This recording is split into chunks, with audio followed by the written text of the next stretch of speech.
ओम शिवोहम शिवोहम शिवोहम। ओम ध्येयं सदा परिभवग्नमभीष्टदोहम तीर्थास्पदं शिवविरञ्चिनुतं शरण्यं भृत्यार्त्यहं प्रणतपालभवाब्धिपूतं वन्दे महापुरुषते चरणारविन्दं वन्दे महापुरुषते चरणारविन्दम्। ओम अखंडानंदबोधाय शिष्य संतापहारिणे सच्चिदानंदरूपाय तस्मै श्री गुरवे नमः। तस्मै श्री गुरवे नमः। ओम पूर्व प्रसंग में आप श्रवण कर रहे थे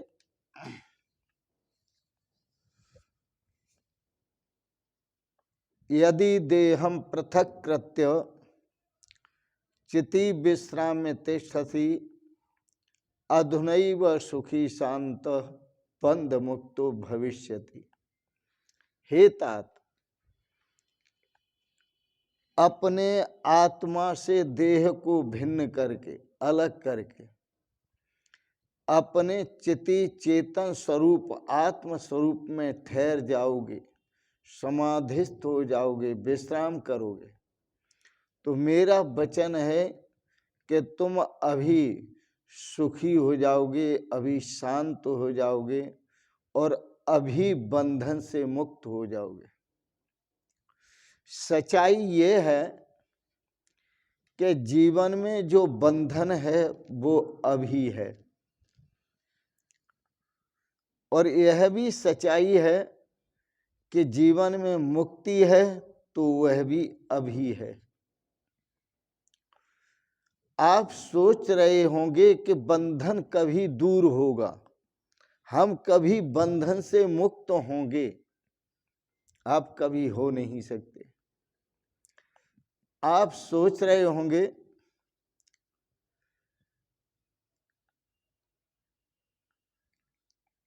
कि अभी बंधन है और कभी मुक्ति पाएंगे। यह सोचना आपका बिल्कुल निरर्थक है।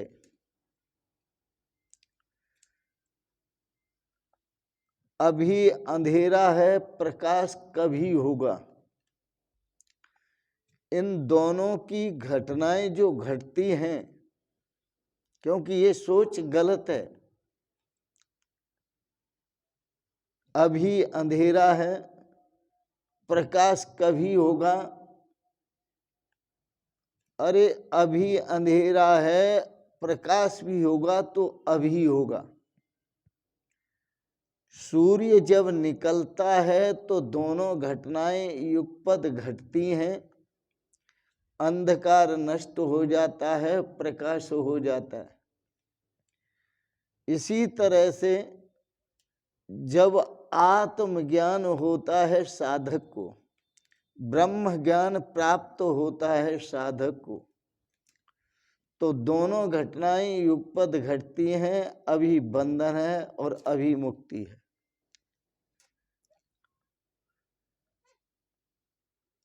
वस्तुतः यह बंधन मुक्ति है क्या, इस पर भी थोड़ा विचार करो। सब चाहते हैं बंधनों से मुक्त होना, बंधन से मुक्त होना, सब चाहते हैं मुक्त होना। आज भगवान श्री राम के ससुर साहब महाराजा जनक भी चाहते हैं बंधन से मुक्त होना। कथम मुक्तिर भविष्यति, पूछते हैं मेरी मुक्ति कैसे होगी।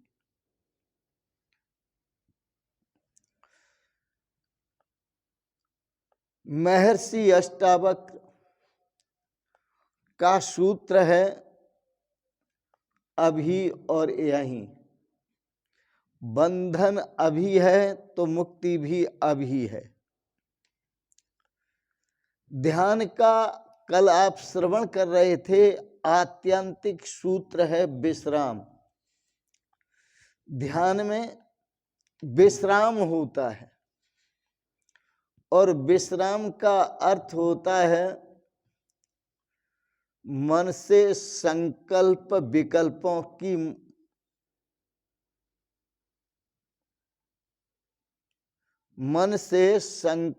विकल्पों की छुट्टी। इंद्रियों से कर्ता के अभिमान की मुक्ति,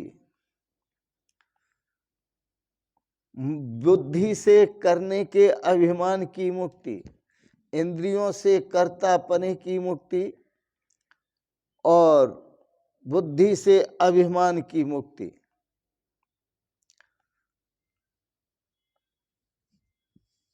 शास्त्र में ऐसा कहा है, बंधो मुक्त इति व्याख्या गुणितो मेन वस्तुतः। सच्चाई ये है कि बंधन और मुक्ति की जो व्याख्या है वह गुण आत्मक है। वस्तुतः न कुछ बंधन है न कुछ मुक्ति है। बंधन भी नहीं है और मुक्ति भी नहीं है। बंधो मुक्ति इति व्याख्या गुणितो मेन वस्तुतः गुणस्य माया मूलत्वात् न में बंधो न में मोक्षो न बंधनम। यह माया के गुण है। गुणस्य माया मूलत्वात्, यह बंधन और मुक्ति शब्द माया के ही गुण हैं और बंधन और मुक्ति भी माया का ही गुण है। न में बंधो न में मोक्षो न बंधनम। वस्तुतः हे तात, न मेरा कोई बंधन है न मेरी कोई मुक्ति है। मैं बंधन और मुक्ति से रहित हूं और सदा सदा से ही रहित हूं। अपने आप को पहचानो। आपको कल मैं बता रहा था कि कुछ करने की जरूरत नहीं है, आपको कुछ खोजने की जरूरत नहीं है। जिसे आप खोज रहे हैं वो है आपको आपका स्वरूप, परमात्मा स्वरूप सदा से मिला हुआ है। तुम जिसे खोज रहे हो तुमने उसे कभी खोया ही नहीं है, और जिसे कभी खोया ही नहीं है उसे तुम खोज कैसे लोगे। वह ब्रह्म तुम ही हो जिस ब्रह्म को खोज रहे हो।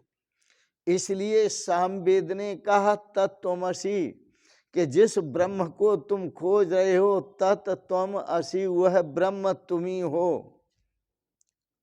जिस आत्मा को खोज रहे हो यह खोजने वाला ही अयम आत्मा ब्रह्म है। ब्रह्म, यह आत्मा ही ब्रह्म है, अथर्ववेद कहता है। वह परमात्मा तुम्हारा स्वभाव है। इसलिए अथर्ववेद ने कहा अयम आत्मा ब्रह्म, यह आत्मा ही ब्रह्म है, तुम ब्रह्म हो। इसलिए मंसूर ने पुकारा अनहक हूं मैं खुदा हूं। कहा मंसूर ने अनहक हूं मैं, कहा मंसूर ने खुदा हूं मैं। डार्विन बोला भू बना हूं मैं। कहते हैं मानव जाति बंदर से आई है, तो डार्विन भी उस समय हुआ था जब मंसूर हुआ था। और लोगों ने मंसूर को जब फांसी दी, सूली दी, तो सूली लग रही है, मंसूर हंस रहा है। मंसूर से पूछा गया तुम क्यों हंस रहे हो? हम लोग तुम्हें पत्थर मार रहे हैं, सूली लगा रहे हैं और तुम हंस रहे हो। मंसूर ने हंसते हुए कहा जिसको तुम सूली पर चढ़ा रहे हो, सूली लगा रहे हो, जिसको पत्थर मार रहे हो, उसको मैं पहले ही इनकार कर चुका हूं कि ये मैं नहीं हूं, और तुम जो मैं हूं उसे तुम देख भी नहीं पा रहे हो। तो अनलहक, तुम वह सत्य हो, तुम वह परमात्मा हो। परमात्मा को दौड़ने से नहीं पाया जा सकता। परमात्मा दौड़ने वालों में छिपा है। परमात्मा को कुछ करने से नहीं पाया जा सकता। परमात्मा को प्राप्ति के लिए साधन करने वालों में छुपा है, और परमात्मा के होने के लिए कुछ करने की जरूरत नहीं है। वह सदा से है और वही तुम हो। तुम सदा से हो, तुम्हारा कभी अभाव हुआ ही नहीं। अब बात क्या है जो मुक्ति और बंधन की जरूरत है?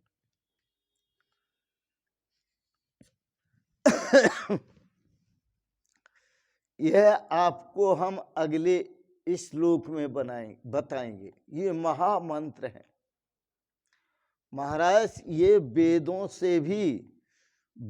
से भी उनके सार तत्वात्मक मंत्र हैं, इसलिए ये महामंत्र हैं। और तो सब मंत्र हैं, ये महामंत्र है। महामंत्र में इसके लिए इसलिए कहता हूं, यह विश्राम के मंत्र हैं, यह ठहरने के मंत्र हैं, यह समाधि के मंत्र हैं।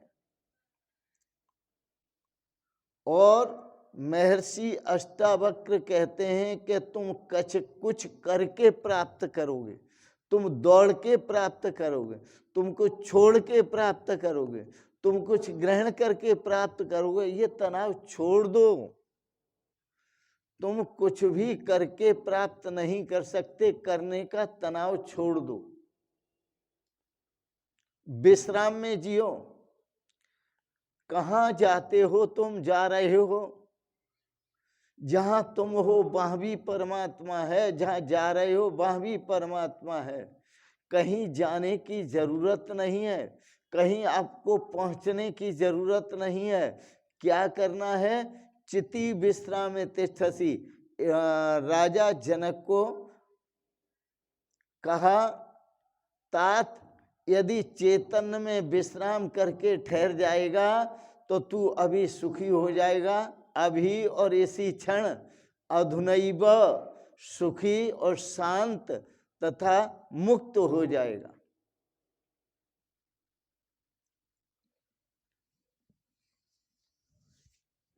लगता है यह वचन झूठा है। क्यों लगता है? इसलिए लगता है कि यदि मकान बनाते हैं तो पहले बहुत साधन इकट्ठे करने पड़ते हैं। मकान बनाने के लिए, क्योंकि मकान बनेगा, सुंदर कमरा होगा, पलंग डाले जाएंगे, बिस्तर होगा, मखमली गद्दे होंगे, सुंदर चादर होगी, उस पर लेटेंगे, तभी तो विश्राम होगा।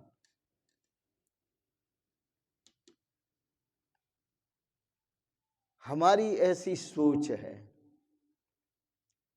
लेकिन ये सोच झूठ है।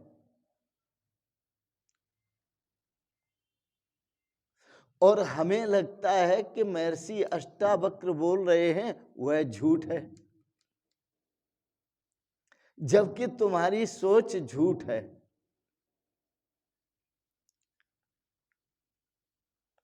कहीं कोई और शास्त्र इसका मुकाबला नहीं कर सकता महर्षि अष्टावक्र के वचनों का। सावधान।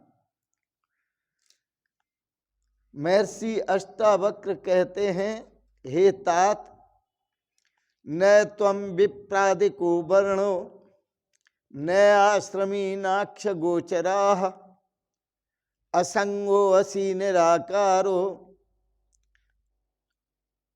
विश्व साक्षी सुखी भव। हे तात, तुम ब्राह्मण आदि वर्ण नहीं हो, ब्राह्मण आदि नहीं हो, और चारों वर्ण ब्राह्मण, वैश्य, क्षत्रिय और शूद्र नहीं हो, चार आश्रमी नहीं हो, ब्रह्मचर्य आश्रम, गृहस्थाश्रम, वानप्रस्थ आश्रम, संन्यास आश्रम, ये तुम नहीं हो।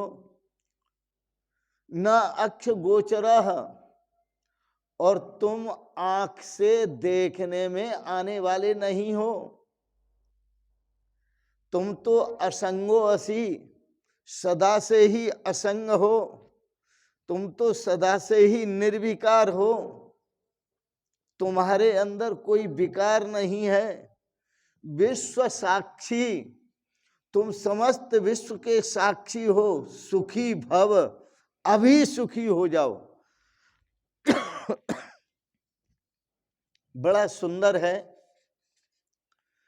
कहा ब्राह्मण आदि वर्ण तुम नहीं हो,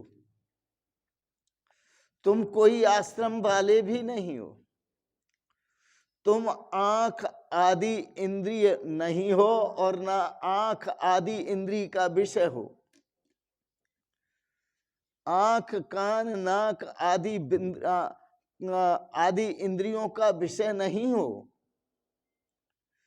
तुम असंग हो, तुमने कभी किसी का साथ नहीं किया। तुम निराकार हो, तुम्हारा कोई आकार नहीं है। तुम सबका स्वरूप हो, तुम विश्व के साक्षी हो। ऐसा जानकर अभी और यहीं सुखी भव, सुखी हो जाओ। अब इस गीता पर विचार करें, ब्राह्मण विद्वान टीका कैसे लिखेंगे? उनकी हिम्मत नहीं पड़ती, क्योंकि निषेध कर दिया कि न तुम ब्राह्मण हो, न क्षत्रिय हो, न वैश्य हो, न शूद्र हो, न तुम ब्रह्मचारी आश्रम के हो, न गृहस्थ आश्रमी हो, न वानप्रस्थ आश्रमी हो, न संन्यास आश्रमी हो। कह दिया महर्षि अष्टावक्र में, तुम तो सिर्फ ब्रह्म हो। हे तात, तू तो सिर्फ ब्रह्म है, ब्रह्म। इसलिए किसी ने इस अष्टावक्र गीता पर टीकाएं नहीं लिखी, क्योंकि उनका ही सारा धर्म जो टिका हुआ है वो वर्ण और आश्रमों पर ही टिका हुआ है।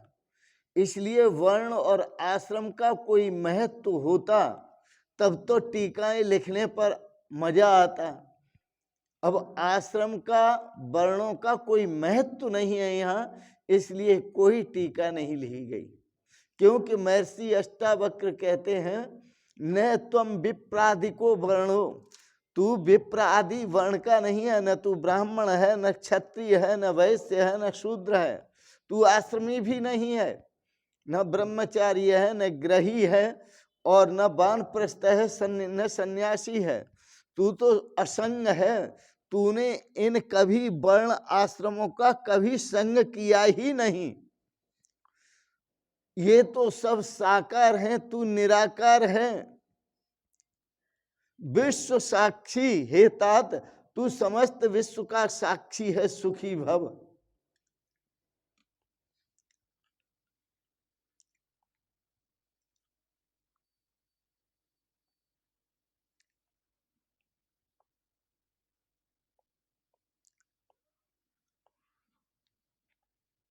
ये सभी का निषेध कर रहे हैं, मगर यह सत्य की सीधी घोषणा है। महर्षि अष्टावक्र सभी का निषेध कर रहे हैं आपको कि आप इनमें से कुछ भी नहीं है। न आप ब्राह्मण हैं, न क्षत्रिय हैं, न वैश्य हैं, न शूद्र हैं। न आप ब्रह्मचारी हैं, न गृहस्थ हैं, न वानप्रस्थ हैं, न सन्यासी हैं। आप क्या हैं? ब्रह्म ही व केवलम। आप तो केवल ब्रह्म ही हैं।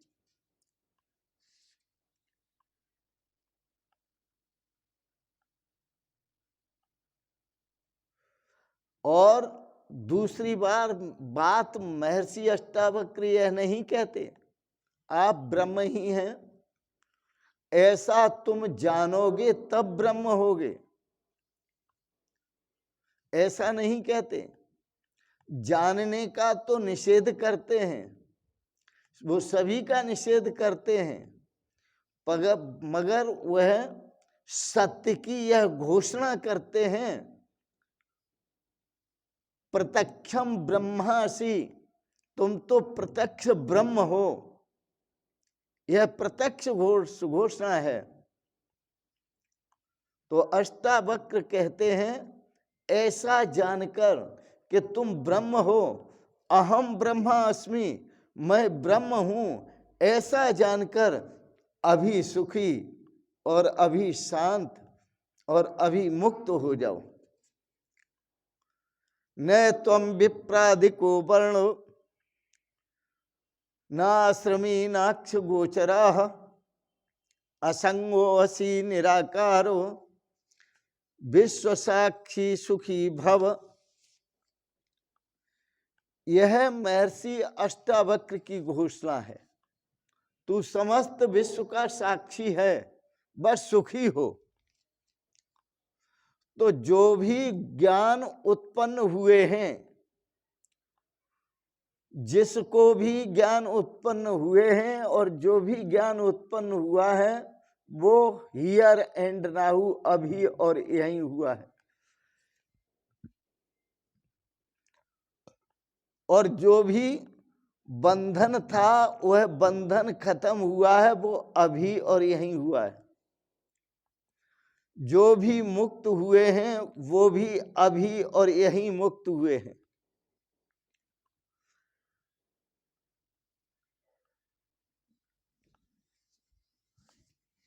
यह बहुत बड़ी सत्य की घोषणा है। लोग मेरे पास आते हैं और वह कहते हैं महाराज मैं परमात्मा को प्राप्त करना चाहता हूँ, परमात्मा का दर्शन करना चाहता हूँ, परमात्मा का साक्षात्कार करना चाहता हूँ, मुझे कोई साधन बताओ। एक बात मैं आपको पूर्व में कह के आया हूं, जो साधन होते हैं वो आपकी श्रद्धा को मजबूत बनाने के लिए होते हैं। साधन परमात्मा की प्राप्ति के लिए नहीं होते, क्योंकि वह परमात्मा सदा प्राप्त है। यह निष्ठा, यह श्रद्धा आपके जीवन में जागृत करने के लिए साधनों की आवश्यकता है, श्रद्धा को मजबूत करने के लिए। यदि श्रद्धा आप मजबूत कर लें तो आप अभी और यही मुक्त हो जाएंगे। पर यह है कि आपका जीवन बिल्कुल अलग है। आप कहते हैं मैं संन्यास लेना चाहता हूं, हमने कहा अभी ले लो। बोले नहीं महाराज जी, इस पर हम विचार कर रहे हैं कि संन्यास कब लें। कभी तो ऐसा समय आएगा जब हम संन्यास लेंगे। तो याद रखना, इन बातों से बहकाना दूसरों को, आप मेरे जैसे व्यक्ति को नहीं बहका सकते। इसका मतलब यह है कि आप कभी लेंगे, सोच रहे हैं आप कभी संन्यास नहीं लेंगे। आप विचार करिए, आपके आश्रमों का जो क्रम है वह पहला क्रम है ब्रह्मचर्य का पालन करना। क्या आप किसी गुरुकुल में गए पढ़ने?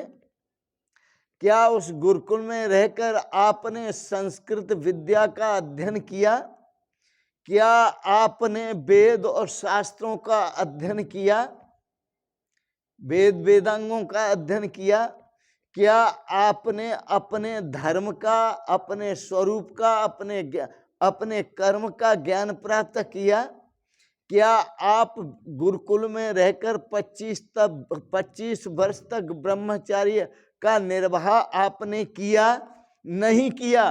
तब भी आप सोचते रहे कि गुरुकुलों की शिक्षा बड़ी सुंदर है, बड़ी आदर्श है, इससे हमें अपने सनातन धर्म का ज्ञान मिलता है, अपने शास्त्रों का, वेदों का ज्ञान मिलता है, इससे हमें अपने भारतीय संस्कृति का बोध होता है। जितने भी राजा और महाराजा होते थे पूर्व में, वो सभी गुरुकुलों के पढ़े हुए होते थे, जिनको अपने सनातन धर्म की संस्कृति का पूर्ण बोध होता था। फिर वो अपने राज्य में गुरुकुल चलाते थे। और आज के तो बड़ी हुंकारें भरते हैं, देख लेंगे आगे चल करके। संतों को धमकियां देते हैं, योगियों को धमकियां देते हैं, हम भी आगे चल करके देख लेंगे।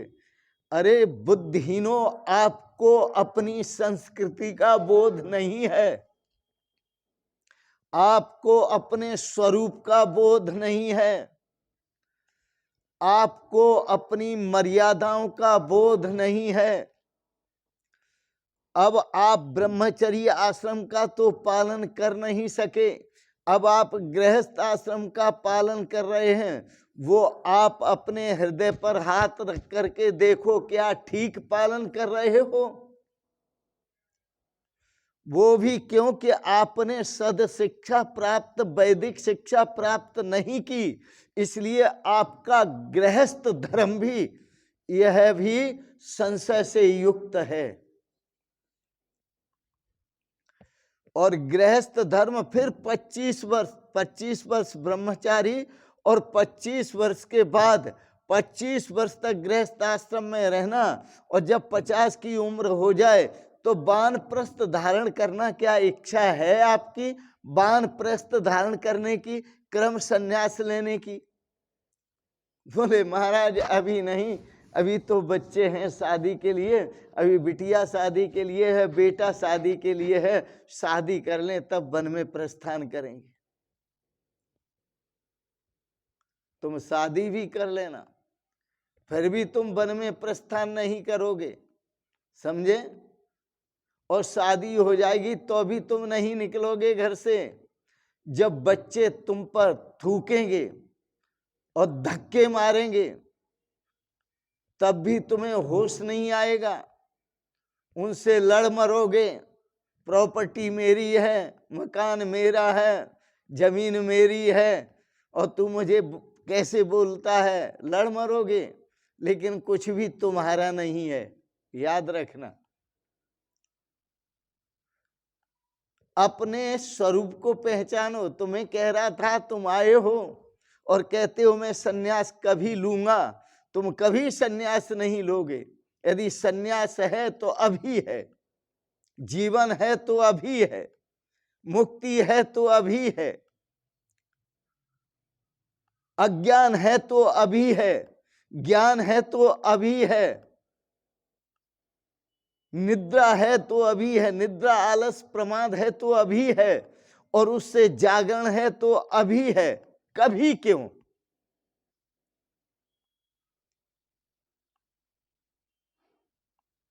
वह जो परमात्मा है वो तुम्हारा निजी स्वरूप है, और वो तुम्हें साधनों से नहीं मिलेगा, तुम्हें अभी और यहीं मिल जाएगा।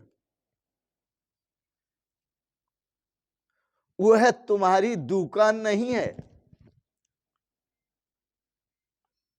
वह तुम्हारा परीक्षालय नहीं है जिसके लिए तुम डीएम बनना चाहते हो, इंजीनियर बनना चाहते हो, बड़े से बड़े पदों पर जाना चाहते हो, डॉक्टर बनना चाहते हो, तो बहुत सारी परीक्षाएं पास करनी पड़ेंगी और उसके बाद तुम्हें डॉक्टरी पदवी प्राप्त होगी। वह परमात्मा ऐसा नहीं है जिसके लिए तुम्हें बहुत साधन करने पड़ेंगे, बहुत परीक्षाएं देनी पड़ेंगी, तब तुम्हें वह मिलेगा। अभी और यहीं सिर्फ आप में श्रद्धा होनी चाहिए। परमात्मा तो आपका स्वरूप है। परीक्षाओं से कभी परमात्मा नहीं घटता, योजनाओं से कभी परमात्मा नहीं घटता। वह परमात्मा तुम कभी प्राप्त करोगे, कभी प्रकट होगा, ये सब ख्याल छोड़ दो। तुम्हारे पास आंख है, अब तुम सोचोगे कि आंख हम तब खोलेंगे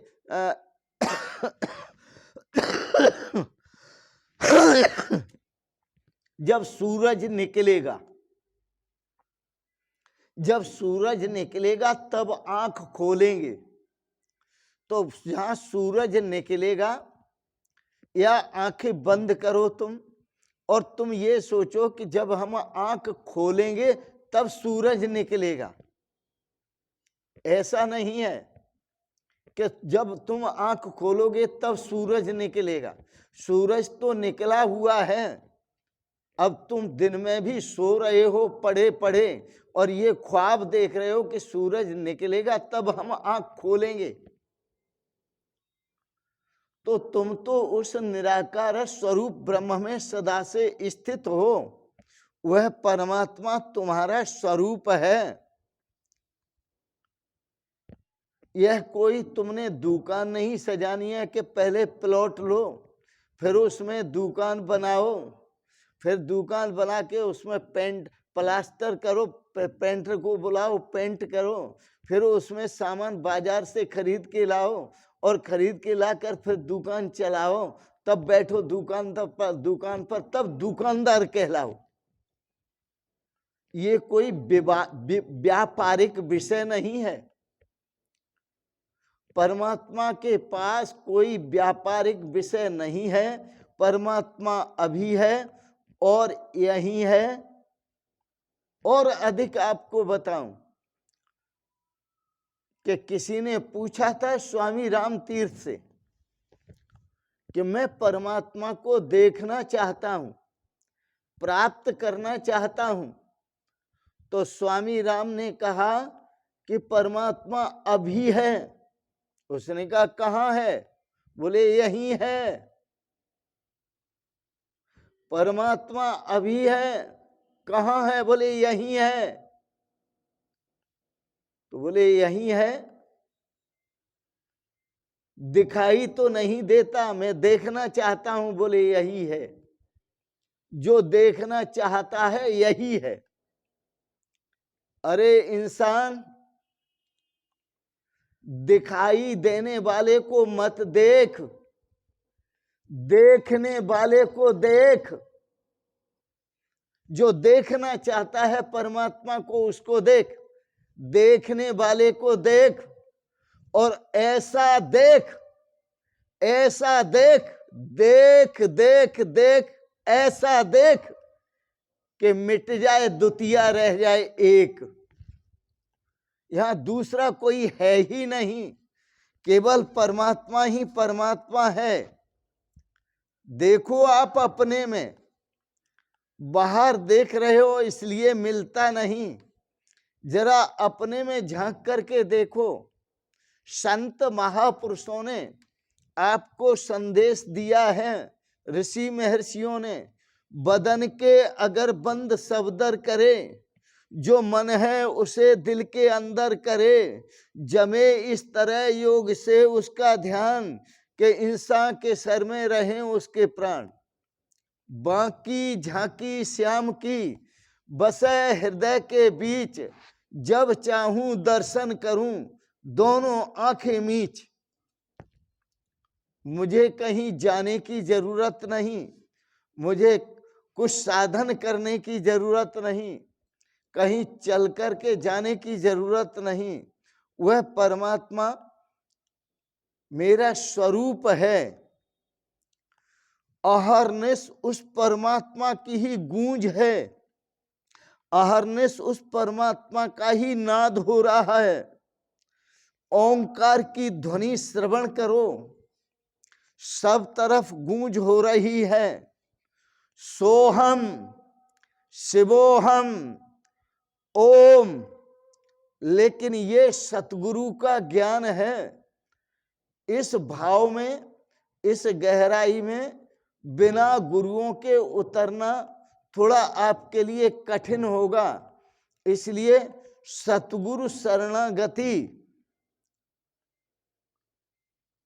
सतगुरु शरणागति का आदेश भगवान श्री कृष्ण ने भी दिया। तत् विद्धि प्रणपाते न पर प्रश्नेन सेवया उपदेक्षन्ति ते ज्ञानम ज्ञानिनस् तत्व दर्शन।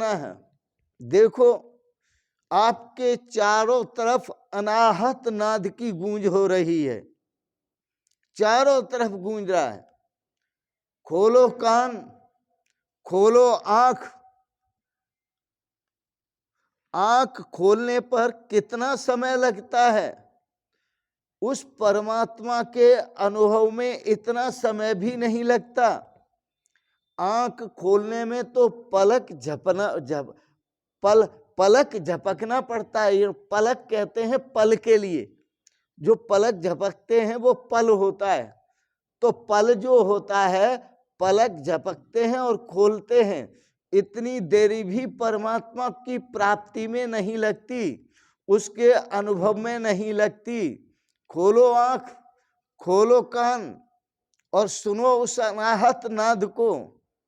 और अनाहत नाद को सुनोगे तो उस परमात्मा के स्वरूप को, उस ब्रह्म स्वरूप को जान पाओगे।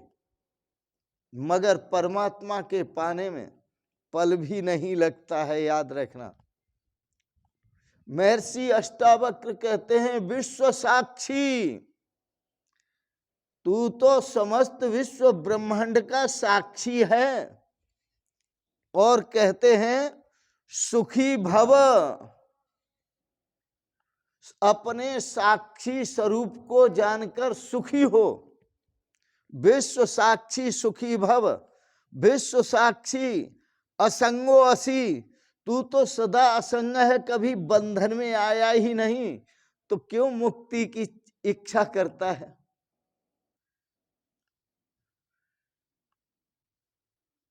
मुक्त एवासी सर्वदा, तू तो सदा सदा से मुक्त है।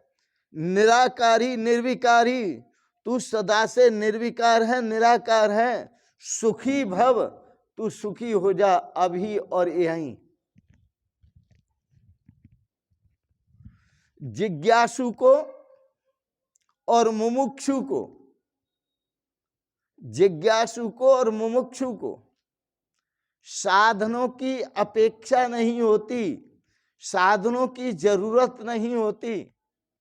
कई गुरुजन उन्हें साधनों में लगा देते हैं।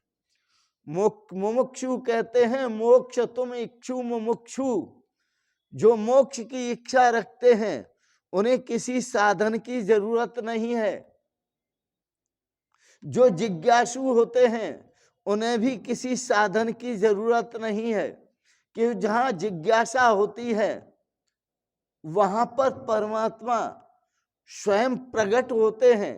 जहां मुमुक्षु होता है वहां मुक्ति भी स्वयं प्रकट होती है, क्योंकि वह हमारा जो स्वरूप है वो मुक्त स्वरूप है, हमारा जो स्वरूप है वो मोक्ष स्वरूप है। इसलिए आत्मा को पाने के लिए, परमात्मा को पाने के लिए किसी साधन की जरूरत नहीं है। यह आत्मा परमात्मा ही है, इसमें किसी प्रकार की कोई शंका नहीं है। और वह आत्मा जो परमात्मा स्वरूप है वही आपका स्वरूप है। इसलिए महर्षि अष्टावक्र ने कहा, विश्व साक्षी सुखी भव।